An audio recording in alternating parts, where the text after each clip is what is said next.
ഫലഉഖത്തിയന്ന അയ്ദിയകും വഅർജുലകും മിൻ ഖിലാഫിൻ വലഉസല്ലിബന്നകും ഫീ ജുദൂഇൻ നഖ്ൽ. പിന്നെന്താ ഖുർആൻ പറയുന്നത്? വലഉസല്ലിബന്നകും. എന്താ തസ്ലീബ്? തസ്ലീബ് എന്ന് പറഞ്ഞിട്ടുണ്ടെങ്കിൽ ക്രൂശീകരിക്കുകയാണ്. വലഉസല്ലിബന്നകും, ഞാൻ നിങ്ങളെ ക്രൂശീകരിക്കുക തന്നെ ചെയ്യും.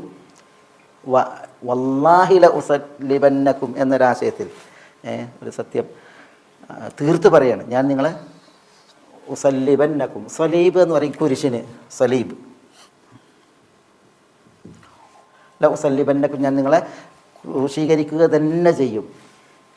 എവിടെ? ഫി ജുദൂഇൻ നഖൽ, നഖലിൻ്റെ ജുദൂ. നഖലിൻ്റെ ജുദൂ എന്ന് പറഞ്ഞത് അതിൻ്റെ ഈത്തപ്പൻ്റെ തടി. അതെന്താ വേറെ മരമൊന്നുമില്ല ഈജിപ്തിൽ? എന്തിനാ ജുദൂഉൻ നഖൽ? ഈ ക്രൂശീകരിക്കുക എന്ന് പറഞ്ഞാൽ ഒരു മരത്തുമ്മേട്ട് അമർത്തിയിട്ട് മേടുകല്ലേ.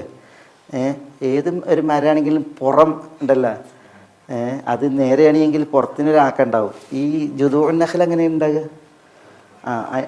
അതായത് ആ ക്രൂശീകരണം അതതിൻ്റെ തീവ്രഭാവത്തിലാകാനാണ് ഇത് തിരഞ്ഞെടുക്കുന്നത്, ജുദൂഉൻ നഖൽ.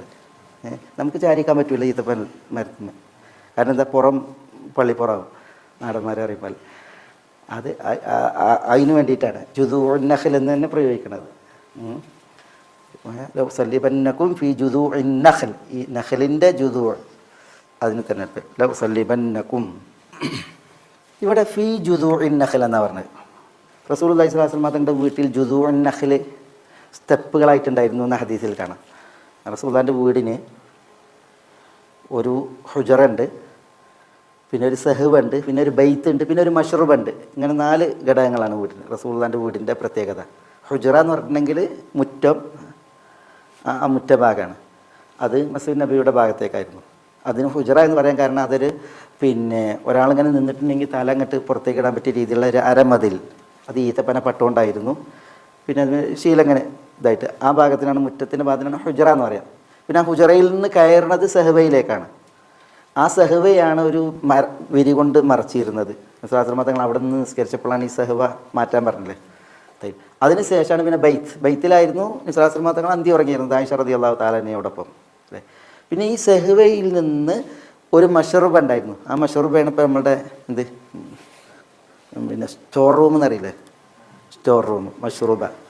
ആ മഷ്റൂബയിലേക്ക് കയറാൻ ജുദൂഉൻ നഖൽ അതായിരുന്നു അട്ടിയിട്ടിരുന്നത്. ജുദൂഉൻ നഖൽ അട്ടിയിട്ടിട്ട് അതിൻ്റെ മുകളിൽ കയറിയിട്ടാണ് ഈ മഷ്റൂബയിലേക്ക് കയറിയിരുന്നത്. ഒരിക്കൽ റസൂലുള്ളാഹി സ്വല്ലല്ലാഹു അലൈഹി വസല്ലം തങ്ങൾ വാഹനപ്പുറത്തുനിന്ന് വീണുണ്ട്. വാഹനപ്പുറത്തുനിന്ന് വീണിട്ട് റസൂലുള്ളാഹിൻ്റെ ഊരക്കും ഷോൾഡറിനൊക്കെ പരിക്കേറ്റ് പിന്നെ നടക്കാൻ വയ്യ. ഞാൻ റസൂലുള്ളാഹി സ്വല്ലല്ലാഹു അലൈഹി വസല്ലം തങ്ങൾ കുറച്ച് ഒരു മാസത്തോളം റെസ്റ്റിൽ കഴിഞ്ഞു. ആ റെസ്റ്റിൽ കഴിഞ്ഞത് മഷ്റൂബയിലാണ്, ഈ മഷ്റൂബയിലാണ്. ആ മഷ്റൂബയിൽ റെസ്റ്റിൽ കഴിഞ്ഞ സമയത്ത് റസൂലുള്ളാഹി സ്വല്ലല്ലാഹു അലൈഹി വസല്ലം തങ്ങൾ ഭാര്യമാരെ തലാഖ് ചൊല്ലിയെന്നുള്ളൊരു വാർത്തയും പറഞ്ഞു. അപ്പം ഉമർ റളിയല്ലാഹു തആല അൻഹു വരുന്നത്. ഉമർ റളിയല്ലാഹു അൻഹു വന്നിട്ട്, അപ്പോൾ അബൂ റാഫിയാണ് അവിടെ മഷ്റൂബൻ്റെ അവിടെ കാവലേക്ക് ഉണ്ടായിരുന്നത്. അപ്പോൾ അബൂ റാഫിനോട് പറയുന്നുണ്ട് റസൂലുള്ളാഹിനോട് സമ്മതം ചോദിക്കാൻ. അങ്ങനെ ഉമർ വരുന്നതും അങ്ങനെ റസൂലുള്ളാഹി അപ്പോൾ മഷ്റൂബയിലായിരുന്നു. ആ മഷ്റൂബയിലേക്ക് കയറാൻ ജുദൂഉൻ നഖലായിരുന്നു. അതാണ് ഹദീസിൽ കാണാം. ഏതായാലും ഉമർ റളിയല്ലാഹു തആല അൻഹു വന്ന് മഷ്റൂബയിൽ കയറിയേക്കുമ്പോൾ റസൂലുള്ളാഹി മഷ്റൂബയിൽ കിടക്കുകയാണ്. കിടക്കുമ്പോഴാണ് ആ കാഴ്ച. ഈത്തപ്പൻ്റെ ചണ്ടി കൊണ്ടുള്ള തലയിണ, ഈത്തപ്പൻ്റെ ഓല വിരിച്ച പായ. അപ്പോഴാണ് എന്ത് ചെയ്യുന്നത്? ഉമർ കരയുന്നത് ആ രംഗം കണ്ടിട്ട്. ഏതായാലും പിന്നെ അവർ ചോദിക്കുന്നുണ്ട്, റസൂൽ നിങ്ങൾ ഭാര്യമാരെ തലാഖ് ചൊല്ലിയിട്ടുണ്ട്. റസൂലുള്ളാഹി സ്വല്ലല്ലാഹു അലൈഹി വസല്ലം തങ്ങൾ തലാഖ് ചൊല്ലിയിട്ടില്ല. ഈലാവുമായി ബന്ധപ്പെട്ടുള്ള ഒരു വിഷയമാണ്. ഭാര്യമാരോട് നടത്തിയ ഈലാവുമായി ബന്ധപ്പെട്ടുള്ള ഒരു നിർണിത കാലം അവരെ പ്രാപിക്കില്ല എന്നുള്ള ആ ഒരു വിഷയം, അതാണ് അന്ന് ഉണ്ടായ കേസ്. ഏതായാലും അവിടെ ഈ ജുദൂഉൻ നഖൽ റസൂലുള്ളാഹിൻ്റെ വീട്ടിൽ അത് അട്ടിയിട്ടിട്ടായിരുന്നു എന്തിലേക്ക് കയറിയിരുന്നത്? മഷ്റൂബയിലേക്ക് കയറിയിരുന്നത് എന്ന ഹദീസിൽ കാണാം. സല്ലല്ലാഹു അലൈഹി വസല്ലം വസല്ലി വസല്ലി വബാരിക അലാ നബിയിനാ വലഉസല്ലിബന്നകും ഫീ ജുദൂഇൻ നഖൽ.